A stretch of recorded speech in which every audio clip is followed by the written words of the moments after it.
Aquela noite parecia mais escura do que qualquer outra. O rio, normalmente tranquilo, estava mais pesado, como se estivesse carregando algo além de água. O som das águas batendo nas pedras era o único barulho que podíamos ouvir. Era estranho, porque a paz daquela noite parecia apenas uma fachada. O ar estava abafado, como se a natureza estivesse prendendo a respiração. Eu, junto com os outros pescadores, tentava me concentrar nas redes, mas havia algo no fundo do meu estômago, uma sensação estranha que não conseguia ignorar. Foi então que ouvimos um som baixo e arrastado, vindo de algum lugar nas profundezas do rio. Não era o som de um animal, nem de qualquer coisa natural que estivéssemos acostumados a ouvir por ali. Era quase como um sussurro, um murmúrio. Todos nós ficamos em silêncio, e, por um instante, o próprio rio parecia ter parado de se mover. O medo tomou conta de nós, mas ninguém teve coragem de questionar o que poderia ser. Achávamos que seria algum tipo de peixe ou talvez até um animal aquático, mas, no fundo, sabíamos que não era isso. Eu ainda me lembro da visão, uma forma humana, mas algo estava claramente errado. Ao longe, em meio à névoa do rio, uma figura começou a emergir. Sua silhueta se delineava contra o reflexo da lua, algo que parecia mais uma sombra, uma criatura que não pertencia a este mundo. Seus braços estavam esticados, longos demais, os dedos finos como galhos secos. Mas o que mais me marcou foram os olhos. Eles brilhavam em um tom dourado, quente, como fogo. Não eram olhos humanos. Eram olhos de algo que não deveria existir. A boca. Uma boca cheia de dentes afiados, quase exagerados, com um sorriso que mais parecia uma ameaça do que um gesto de paz. Isso não é normal, disse um dos pescadores, sua voz tremendo. Mas já era tarde demais. Antes que alguém pudesse reagir, a criatura fez um movimento rápido, algo tão veloz que eu não consegui entender direito. Um dos homens, o José, foi o primeiro a se aproximar, talvez com a intenção de investigar, ou talvez por uma curiosidade que não conseguimos compreender naquele momento. Ele se afastou do grupo, atraído por algo invisível, como se a criatura o chamasse, como se não houvesse escolha, como se ele estivesse hipnotizado. Não houve gritos, apenas o som abafado da água e a leve ondulação que começou a crescer à medida que ele se aproximava. Eu vi o momento exato em que a criatura o alcançou. Com um movimento brusco, ela o agarrou, suas mãos esqueléticas envolvendo José com uma força que não parecia possível.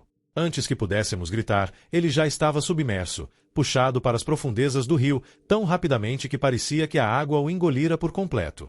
Ficamos paralisados por um tempo que pareceu uma eternidade, sem saber o que fazer, sem coragem para ir atrás dele. O rio estava calmo novamente, mas a sensação de que algo tinha sido roubado de nós estava no ar. O medo foi se espalhando entre nós, um medo palpável, como uma neblina densa que nos envolvia, tornando cada movimento mais difícil. Tentamos chamar por José, jogamos redes na água, mas não havia sinal dele. Ele se foi, como se nunca tivesse existido, levado por aquela coisa que emergiu da escuridão. Quando finalmente voltamos para a aldeia, não falamos nada. Nossos olhos estavam fixos nas águas do rio, e cada um de nós sabia o que acontecerá, mas ninguém se atreveu a dizer. Nos dias que seguiram, procuramos por José, mas nada foi encontrado. Ele desapareceu, como se tivesse se desintegrado, e as águas do rio nunca mais pareceram tão calmas. Havia algo mais ali, algo que nos observava, e todos sabíamos que jamais poderíamos voltar ao mesmo lugar sem sentir aquele peso sobre nós. Alguns anos se passaram, mas toda vez que voltamos àquele trecho do rio, ouvimos. Às vezes, quando a noite está mais escura, os gritos abafados de José chegam até nós. É estranho, porque parece que ele está chamando por ajuda, mas também parece que ele está preso, como se já fosse parte do espírito que ronda aquele lugar. As árvores ao redor parecem mais densas, e a névoa se forma mais rapidamente quando nos aproximamos. Aqueles que não sabem, não percebem, mas nós, os pescadores, sabemos que há algo mais ali, algo esperando por nós nas águas escuras. A última vez que tentei pescar naquele local, vi algo que me arrepiou até os ossos. A figura apareceu novamente, mas desta vez, seus olhos não estavam apenas brilhando. Eles estavam ardendo, como se o fogo que os consumia estivesse tomando forma. A criatura parecia olhar diretamente para mim, como se me reconhecesse. Era como se ela soubesse quem eu era, como se soubesse que nós, os pescadores, éramos os próximos. Mas algo dentro de mim, um instinto primal, me fez afastar, me fez correr antes que o terror tomasse conta de tudo. Quando olhei para trás, não vi mais nada, mas o ar ainda estava pesado, e os gritos de José continuavam, mais baixos agora, mais próximos. As águas daquele rio guardam segredos que não podem ser explicados. Dizem que os que desapareceram ali, com o tempo, se tornam parte da criatura, sua alma absorvida pela escuridão que a habita. Não sei o que aconteceu com José, mas cada vez que olho para o rio, sinto que ele está lá, em algum lugar nas profundezas, esperando. Talvez ele já tenha se tornado aquilo, ou talvez ele ainda esteja tentando voltar. O rio não perdoa, e quem ousa entrar em suas águas, especialmente naquelas horas sombrias, corre o risco de se perder para sempre. Eu aprendi da maneira mais difícil. Algumas coisas não se devem encarar. O rio tem um poder que é mais antigo do que qualquer um de nós. E agora, todas as noites, quando a escuridão desce sobre a aldeia, posso ouvir seus sussurros. Eles estão sempre lá, nos observando, aguardando. Eu sempre tive uma certa admiração pelos animais da Amazônia. Acreditava que eles possuíam algo que nós, humanos, não entendíamos completamente, uma força antiga que vinha da terra, das águas e do ar. Mas jamais imaginei que essa força pudesse se manifestar de uma maneira tão assustadora, algo que mudaria minha vida para sempre. Era uma madrugada escura e silenciosa, uma daquelas noites em que o ar quente e abafado parece se agarrar à pele. A única coisa que quebrava o silêncio eram os sons distantes dos animais noturnos e o leve farfalhar das folhas. Eu estava ali, sozinho, na minha barraca, tentando descansar para o longo dia que viria pela frente. A luz fraca da fogueira ainda queimava ao meu lado, mas o cansaço e a escuridão me embriagavam. Foi quando eu ouvi o som. Um bater de asas. Não era o tipo de som que você ouviria de um morcego ou de algum outro animal comum. Era algo mais pesado, mais imponente. Olhei para fora da barraca, e ali, parado no chão, estava um corvo. Ele me encarava com seus olhos negros, tão profundos e vazios, que parecia que ele estava olhando diretamente para minha alma. Não consegui me mover. Não sabia o que era mais estranho, o fato de o corvo estar ali, ou o fato de ele não ter se assustado com a minha presença. A maioria dos animais da floresta foge ao menor sinal de perigo, mas aquele corvo não se movia, não piscava. Ele simplesmente me observava. De repente, sem aviso, o pássaro alçou voo, deixando apenas um silêncio imenso em seu rastro. Mas algo chamou minha atenção. No chão, ao lado da barraca, estava uma pena. Era uma pena preta, maior do que qualquer pena de corvo que eu já havia visto. Ela brilhava sutilmente sob a luz da fogueira, como se estivesse absorvendo a escuridão ao seu redor. Sem pensar muito, me agachei e peguei-a, curioso com o que aquilo poderia significar. Foi a pior decisão da minha vida. Assim que meus dedos tocaram a pena, uma dor insuportável atravessou meu peito, como se algo tivesse se cravado no meu coração. Eu caí para trás, deixando a pena cair ao chão, mas a dor não passava. Ela aumentava, crescendo, envolvendo cada centímetro do meu corpo. Senti um calor se espalhando por minhas veias, algo que não fazia sentido, como se eu estivesse sendo consumido por dentro. O ar ao meu redor ficou mais denso, e, em algum lugar entre os gritos de dor e a falta de ar, percebi que não estava mais sozinho. A sensação era de que algo estava me observando. Algo que não estava na minha barraca, mas que me cercava, algo na floresta, nas sombras que se moviam com uma vontade própria. As árvores, antes tranquilas, pareciam se fechar ao meu redor, os troncos se curvando, as folhas se fechando como se estivessem me aprisionando. Um arrepio subiu pela minha espinha quando percebi que a floresta não estava apenas ali, ela estava viva, consciente, como se tivesse vontade própria. A sensação de que as árvores estavam se fechando ao meu redor, como se quisessem me prender, me sufocar, era indescritível. Tentei me levantar, mas as forças pareciam ter me abandonado. Meus músculos estavam pesados, como se algo invisível me segurasse. A dor no peito não cessava, e cada respiração se tornava mais difícil. Olhei para a floresta, e vi algo que fez meu sangue gelar. Entre as árvores, uma sombra se movia, e a figura parecia se aproximar de mim. Não tinha forma definida, mas havia algo imenso e sombrio nela, algo que me fez tremer de medo. Eu sabia que aquilo não era um animal, não era uma pessoa, era algo que pertencente à floresta, algo que não deveria existir. A sombra se aproximou mais, e a sensação de estar sendo puxado para ela era quase insuportável. As árvores ao meu redor continuavam a se fechar, mais e mais, como se quisessem me engolir. Eu já não conseguia mais distinguir onde a floresta acabava e onde minha mente começava. A dor no meu peito estava tão forte que eu quase podia ouvir o meu coração batendo de maneira descontrolada, ecoando pela minha cabeça. A sensação de que algo estava prestes a me capturar me fez perder completamente a razão. Eu não sabia mais o que fazer. A floresta me oprimia, o ar estava pesado, e a sombra se aproximava com uma calma aterradora. Foi quando eu finalmente consegui me arrastar para a barraca, puxando-me com um esforço desesperado. Mas não era o suficiente. A floresta não iria me deixar ir tão facilmente. As árvores continuavam a se mover, suas folhas farfalhando como se estivessem sussurrando palavras que eu não conseguia entender. Eu ouvi o som das asas novamente, agora mais alto, mais perto. Olhei para trás e vi o corvo, novamente, nos observando. Ele estava mais próximo, quase dentro da minha barraca. Era como se ele fosse parte da floresta. Como se o corvo fosse o olho de uma entidade, algo muito maior, algo que eu não conseguia compreender. Eu me arrastei para fora da barraca, tentando escapar, mas as árvores continuavam se fechando ao meu redor, e o corvo, aquele corvo sinistro, não me deixava em paz. Ele estava ali, me vigiando, e a cada passo que eu dava, a sensação de ser observado se intensificava. Eu sabia que não conseguiria escapar daquilo.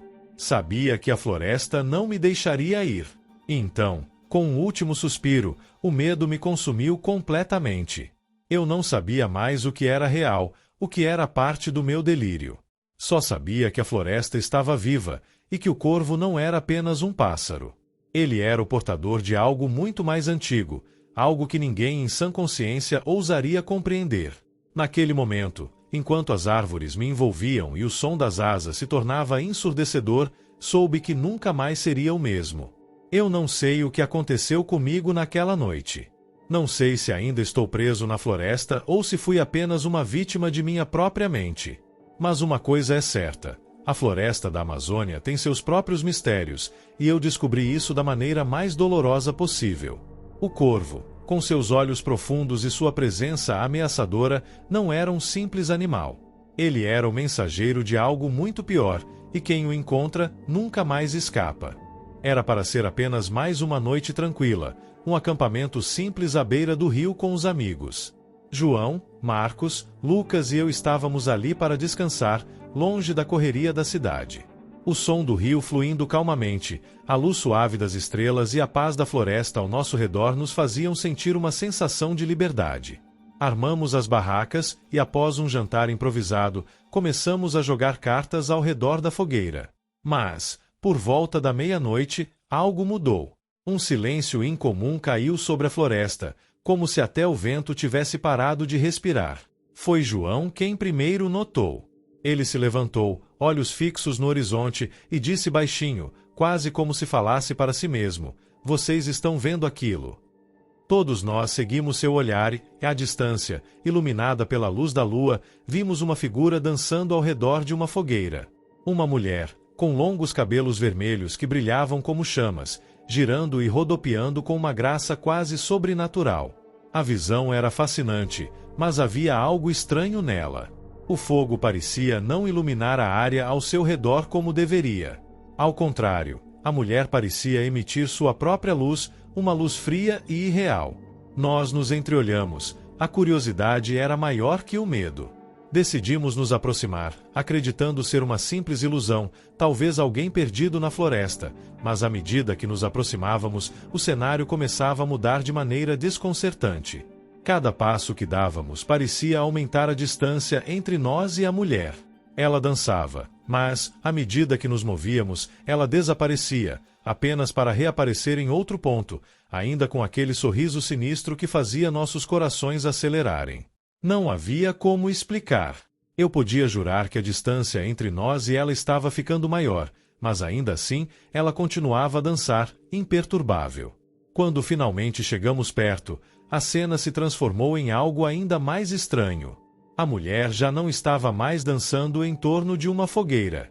Em vez disso, havia apenas cinzas queimando lentamente ao redor dela, e o cheiro de algo podre, de carne apodrecendo, tomou conta do ar. Não fazia sentido, mas, naquele momento, o instinto nos fez parar. O calor da fogueira havia desaparecido completamente, e o ambiente ao redor parecia mais sombrio do que nunca. Ela continuava a sorrir para nós, um sorriso largo e torto, cheio de dentes brancos e afiados que brilhavam à luz da lua. Foi Marcos quem se aproximou, tomados pela ousadia, e antes que qualquer um de nós pudesse reagir, ele chamou: "Oi, você está bem?" A mulher parou de dançar, e por um instante, a floresta pareceu ficar ainda mais silenciosa, como se o tempo tivesse parado. Então, ela nos encarou, seus olhos brilhando com uma intensidade que me fez engolir em seco. Algo não estava certo.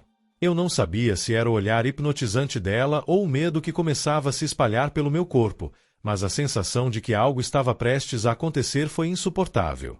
De repente, ela abriu a boca. O grito que saiu de sua garganta não era humano. Era um som profundo, estridente, como se o próprio inferno tivesse se rompido. A onda de terror foi instantânea. A sensação de frio cortante tomou conta de todo o meu corpo, e antes que eu pudesse entender o que estava acontecendo, uma força invisível me envolveu. Eu senti meus pés se prendendo ao chão, como se a terra estivesse me consumindo. Olhei para os lados, e vi que meus amigos estavam experimentando o mesmo. Não conseguíamos mais nos mover. A terra parecia se transformar em pedra ao redor de nós. Eu tentei gritar, tentei correr, mas meu corpo já estava se tornando rígido, como se estivesse se petrificando. O pânico tomou conta de mim, e foi então que vi o que realmente estava acontecendo. A mulher, com seus cabelos vermelhos brilhando no escuro, não era mais uma dançarina. Ela se aproximou de mim, seu sorriso ainda mais largo, mais macabro. E foi nesse momento que a verdade me atingiu com força. Nós não estávamos apenas sendo paralisados. Estávamos sendo transformados em pedra. Eu não conseguia mais mover os dedos, os braços, nem sequer fechar os olhos. A última coisa que vi foi aquele sorriso, aquele olhar imenso e vazio que parecia olhar diretamente para minha alma. A última coisa que ouvi foi o som de uma risada distante, como se ela estivesse se divertindo com nosso desespero. Agora, estou aqui, parado, imóvel, sentindo a dor de uma transformação que não pude evitar. O rio flui tranquilamente à minha frente, mas eu já não sou mais capaz de sentir o calor da água, o vento da noite. Não sou mais capaz de me mover, de viver. Apenas observo, do meu lugar de pedra, enquanto os outros, meus amigos, estão condenados à mesma prisão. Cada um de nós, uma estátua, condenada a ficar parada ali para sempre. Sempre observando, sempre presos, sem poder escapar. E o pior de tudo é que, mesmo depois de todo esse tempo, eu ainda posso ouvir a música da mulher, o som da sua dança, como se ela estivesse ali, me vigiando. Todos os que se aproximam do lugar onde estamos, todos que ousam chegar perto da fogueira, acabam se tornando parte dela, parte de sua dança infernal. Não há mais escapatória. Nós estamos presos, condenados a dançar com ela para sempre, e ninguém jamais escapará do mesmo destino.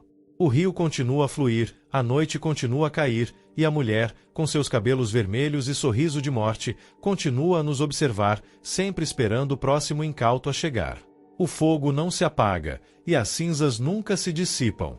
Nós somos agora apenas estátuas, condenadas a ser parte de sua dança eterna. Eu sempre fui cético, alguém que nunca acreditava em superstições ou lendas. Mas tudo mudou naquela tarde, quando entrei na loja do velho relojoeiro na beira do rio. Ele era conhecido por criar os relógios mais extraordinários, mas havia algo sombrio em sua fama. O homem, de cabelos brancos e olhar profundo, parecia carregar segredos que iam além de qualquer mecanismo que ele pudesse construir. Quando o vi pela primeira vez, ele estava ajustando um relógio de aparência simples, mas com um brilho inquietante. "Este é o meu maior trabalho", disse ele, de forma quase murmurada, sem olhar diretamente para mim. "Este relógio não marca apenas o tempo. Ele marca a vida e a morte de todos ao seu redor. Cuidado com o que você deseja, jovem." Não entendi na hora, mas estava curioso. Quando ele me entregou o relógio, um arrepio percorreu minha espinha. O metal frio parecia ter vida própria, pulsando como se fosse algo além de um simples objeto. Eu não sabia, mas naquele momento, minha vida começava a mudar para sempre. Nos primeiros dias, tudo parecia normal. O relógio era incrivelmente preciso, mas o que eu não havia percebido era o som das batidas. Elas eram lentas no começo, quase imperceptíveis, mas logo passaram a ser mais fortes, mais insistentes. Cada batida era como uma lembrança do que estava por vir, uma sensação incômoda, que se intensificava à medida que o tempo passava. Foi então que as coisas começaram a ficar estranhas. Primeiro, foi com meus amigos. Sempre que o relógio batia, uma sensação de desconforto tomava conta do ambiente. Eles pareciam cansados, como se o tempo estivesse se arrastando sobre eles, roubando suas energias. Eu via suas expressões se tornarem mais tensas, seus rostos mais envelhecidos, mesmo que não soubessem o motivo. Depois, foi com minha própria família. Minha mãe, sempre cheia de vida, começou a mostrar sinais de exaustão. Seus olhos, antes brilhantes, agora estavam opacos, como se algo estivesse drenando suas forças sem ela perceber. Meu pai, que sempre teve uma saúde de ferro, estava ficando cada vez mais doente, sem explicação aparente.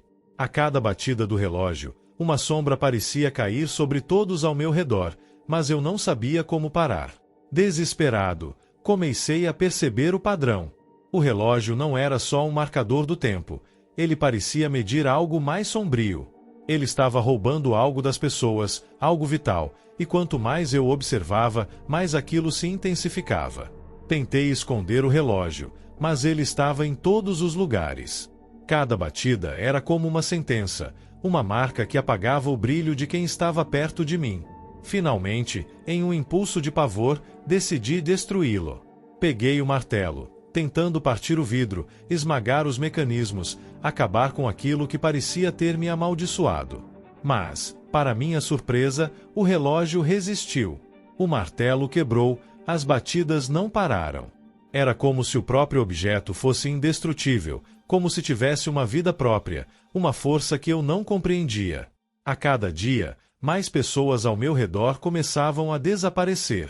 Amigos, conhecidos, até estranhos que cruzavam meu caminho. Era como se o relógio estivesse se alimentando deles, consumindo a vida ao redor de mim. Mas, o pior estava por vir. Eu estava começando a perceber que as batidas do relógio não estavam apenas afetando as pessoas ao meu redor. Elas estavam afetando a mim também. Naquela última noite, não consegui mais escapar do pesadelo. Eu me olhei no espelho, e o que vi me fez engolir em seco. Meu rosto, antes jovem, estava agora marcado pela idade. As rugas começaram a surgir, meus cabelos escureceram, meus olhos estavam fundos e minha pele, antes suave, estava se tornando seca e envelhecida. A cada batida do relógio, eu sentia meu corpo se transformando, como se estivesse sendo sugado para dentro dele, para o vazio que ele deixava por onde passava. O medo tomou conta de mim.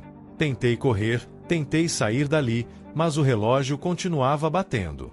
Cada som parecia atravessar minha alma, corroendo tudo o que eu era. Eu não conseguia mais escapar. Minhas mãos tremiam, minhas pernas estavam fracas. O reflexo no espelho se distorcia, como se minha própria essência estivesse se desfazendo. Na última batida do relógio, algo indescritível aconteceu. Um grito engasgado saiu de minha garganta, e eu senti como se o mundo ao meu redor estivesse se desintegrando. O relógio bateu com tanta força que pude ouvir o som da minha própria vida sendo arrancada, como se algo estivesse me arrastando para um abismo sem fundo. Na última batida, eu simplesmente desapareci. Quando o sol nasceu, e a luz finalmente entrou no meu quarto, o relógio ainda estava lá. Perfeito, intocado, como se nada tivesse acontecido. Mas, ao olhar mais de perto, percebi algo que me fez gelar. No fundo do relógio, gravado na superfície metálica, estava o meu nome. E eu sabia, naquele momento, que a morte não era uma questão de tempo. Era uma questão de escolha.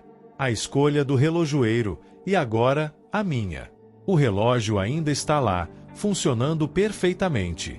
Mas quem olhar para ele agora verá não só o tempo passando. Verá a vida e a morte gravadas em suas batidas. E talvez, se você tiver a coragem de se aproximar, sentirá o peso do tempo sobre sua própria alma. Eu sempre fui cético. O tipo de pessoa que ria de histórias assustadoras e superstições. Cresci ouvindo os mais velhos na periferia da aldeia falarem sobre o cão de olhos vermelhos. Eles diziam que, à noite, ele surgia da escuridão, perseguindo qualquer um que ousasse caminhar na floresta. Naquelas histórias, o cão não era um simples animal, mas uma criatura infernal, cuja única missão era caçar e destruir. E como todas as histórias de medo, eu sabia que eram apenas contos para assustar as crianças. Nunca imaginei que um dia, eu mesmo, testaria essas lendas. Era uma noite como qualquer outra, fria e silenciosa, quando decidi que iria até a floresta para provar que tudo aquilo não passava de uma grande mentira. Eu já havia escutado os relatos de muitos da aldeia, mas como um homem adulto, eu sabia que tudo aquilo não passava de imaginação coletiva. Reuni minha coragem, coloquei meu casaco e, mesmo com um nó na garganta, atravessei a pequena cerca que separava a aldeia da mata fechada. O caminho estava escuro, a lua mal conseguia penetrar pelas copas das árvores. O vento cortava minha pele e as folhas secas estalavam sob meus pés. Eu estava prestes a provar a todos que aquele cão era nada mais do que uma invenção. À medida que eu me aprofundava na floresta, os sons ao meu redor pareciam desaparecer. O vento parou. A tranquilidade da noite, que normalmente me acalmava, agora parecia opressiva, como se algo estivesse me observando. Senti uma presença, algo que não conseguia explicar, como se o próprio ambiente estivesse ciente de minha tentativa de desmentir as lendas. Mas, de qualquer forma, continuei. As árvores se tornaram mais densas, a escuridão mais impenetrável. E então, foi quando eu ouvi. O som. Primeiro, era leve, quase imperceptível, como o som de algo caminhando sobre as folhas secas. Mas logo se tornou mais forte, mais claro. Eu parei, o coração batendo forte no peito, tentando processar o que estava acontecendo. O som de patas pesadas se aproximando, cada passo se tornando mais audível, mais rápido, como se estivesse sendo seguido por algo que se movia com um propósito. Eu engoli em seco. Na minha cabeça, eu sabia o que era. Eu só não queria acreditar. O cão. Fui tomado pelo pânico, mas ainda tentei manter a compostura. Olhei para trás, e lá estava ele, parado a poucos metros de distância. Seus olhos, nunca vou esquecer aqueles olhos. Vermelhos como fogo, brilhando na escuridão, fixos em mim com uma intensidade que parecia atravessar minha alma.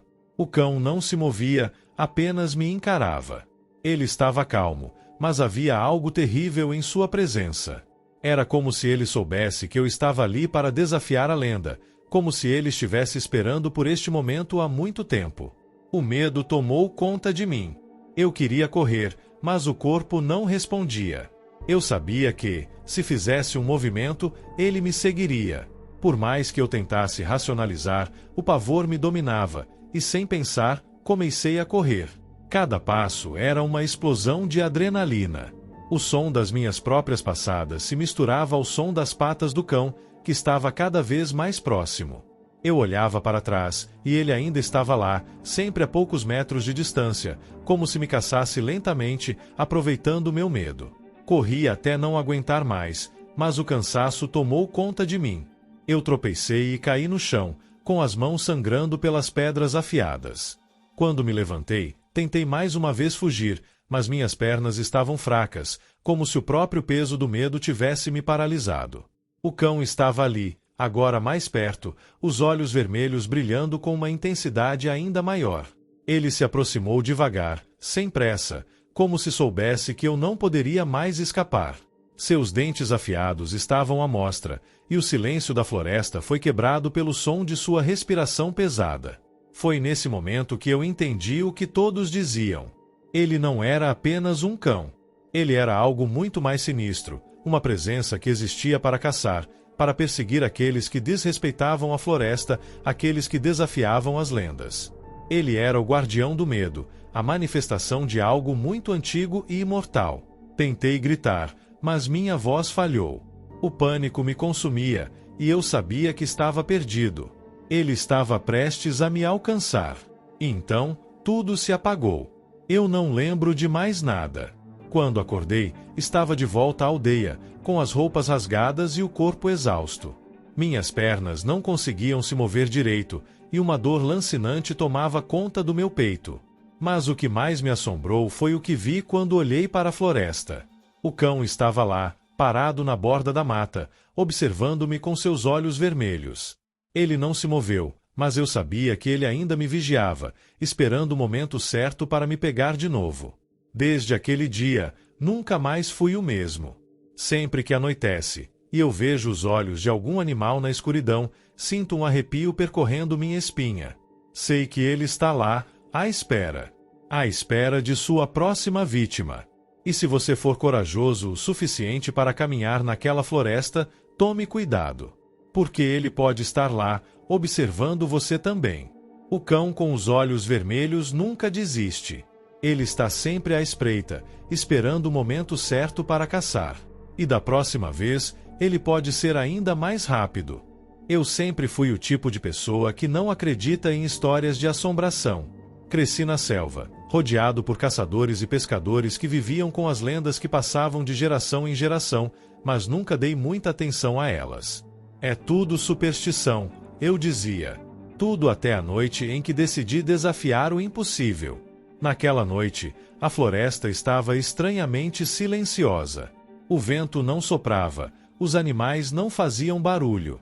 Era como se a natureza inteira estivesse em suspense, aguardando algo. Foi quando ouvi um som baixo e distante, como um eco.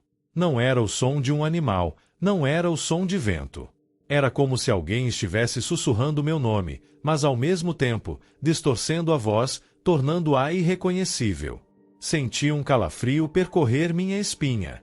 Nunca tinha ouvido aquilo antes, mas os mais velhos falavam sobre o eco da selva, uma lenda que dizia que, durante a noite mais escura, esse som podia atrair os curiosos e engolir suas almas. A curiosidade, como sempre, falou mais alto. Eu precisava saber o que era aquele som. Levantei minha lanterna e segui o eco, com passos cautelosos, mas sem hesitação. A cada passo, a floresta se tornava mais densa, as árvores mais fechadas, como se o caminho que eu seguia estivesse sendo apagado atrás de mim. O som parecia vir de todos os lugares ao mesmo tempo, mas eu não conseguia identificar sua origem. Ele me atraía, como um canto hipnótico. Eu sabia que estava indo contra a natureza, desafiando algo que não devia ser desafiado, mas não consegui parar. Andei por horas, ou pelo menos, foi o que me pareceu. Eu já estava começando a me perguntar se havia feito a escolha certa quando, finalmente, a floresta se abriu em uma clareira. O ar estava pesado, quase viscoso, e no centro da clareira estava um velho tronco de árvore. A madeira estava coberta por musgo e parecia que o tempo o havia consumido, mas havia algo estranho nas inscrições gravadas no tronco. Eram símbolos, linhas tortuosas, como se estivessem tentando formar palavras, mas eu não conseguia entender o que diziam. Algo dentro de mim me dizia para sair, mas a curiosidade me impediu de recuar. Coloquei minha mão sobre o tronco, e foi então que tudo mudou. Ao tocar a madeira, a selva ficou em silêncio absoluto. O eco que me perseguia se tornou mais forte, mais próximo, mas agora estava distorcido. Não era mais uma voz estranha ao longe. Era como se minha própria voz estivesse gritando, mas de uma forma que eu não reconhecia. Socorro! Eu ouvi, mas não era minha voz, não exatamente. Era algo mais sombrio, mais profundo, como se minha própria alma estivesse gritando em agonia. Meu coração disparou. Olhei para trás, tentando ver de onde vinha o som, mas tudo o que encontrei foi a escuridão. O eco da minha própria voz, agora cheia de desespero, ecoava na minha cabeça, e a sensação de estar sendo observado se intensificava. O medo tomou conta de mim, mas antes que eu pudesse reagir, algo se moveu nas sombras ao meu redor. As sombras começaram a se mexer rapidamente, deslizando entre as árvores como se tivessem vida própria. Elas se aproximavam de mim, mas eram rápidas demais para eu ver claramente. Cada movimento parecia distorcer a realidade ao meu redor, como se a própria selva estivesse se contorcendo. Eu sabia que não estava sozinho, mas não sabia o que estava vindo em minha direção. O ar ficou mais denso, mais pesado, e eu senti como se a terra estivesse se fechando sobre mim. Tentando controlar minha respiração, dei um passo para trás, mas o chão sob meus pés parecia instável, como se estivesse afundando. As sombras se aproximaram ainda mais, agora visíveis, contorcendo-se de uma maneira impossível, como se fossem entidades que não pertenciam àquele mundo. Seus olhos brilhavam com uma luz fria, uma luz que não pertencia ao mundo natural, e suas bocas estavam abertas, como se esperassem para me engolir. Eu tentei correr, mas meus pés estavam presos à terra, como se a própria selva quisesse me segurar. Gritei, mas minha voz parecia se perder na escuridão. As sombras me cercaram, envolvendo-me em um abraço gelado e sufocante. Eu sabia que estava sendo puxado para algo que não deveria existir, algo além da compreensão humana. Foi quando percebi que o eco não era apenas um som, mas uma armadilha, um chamamento para aqueles que ousassem se aventurar até ali. Minha visão começou a escurecer, e eu não sabia se era o medo ou a própria selva que estava me consumindo. Antes que eu pudesse entender o que estava acontecendo, tudo ficou em silêncio. Eu estava de pé no mesmo lugar, mas parecia que o tempo havia parado. Olhei ao meu redor, mas as sombras tinham desaparecido. A clareira estava vazia, exceto pelo tronco com suas inscrições estranhas. O eco, agora, parecia distante, como se estivesse em algum lugar longe, onde eu não podia mais alcançá-lo. Mas a sensação de estar sendo observado nunca desapareceu. Era como se algo, ou alguém, ainda estivesse ali, à espreita. Desde aquela noite, eu nunca mais fui o mesmo.